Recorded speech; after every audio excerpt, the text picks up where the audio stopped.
ఇంతవరకు నడిపించిన నా శక్తి నన్ను చేరిన దాకా నడిపించదని ఎందుకు అనుకున్నావు? నీ విశ్వాసమే నిన్ను నీట నడిపించింది, నీ అల్ప విశ్వాసమే నిన్ను నీట ముంచింది. నా దగ్గర శక్తిహీనత లేదు నా కుమారుడా.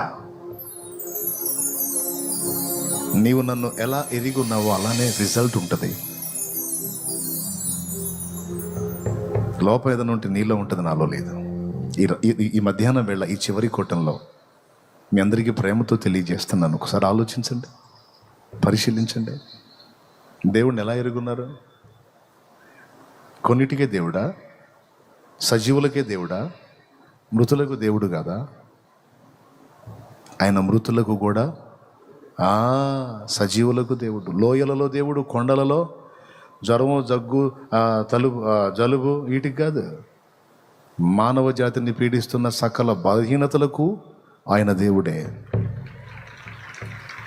ప్రతి వ్యాధిని అనుంది లేఖనంలో, ప్రతి వ్యాధిని ఆయన స్వస్థ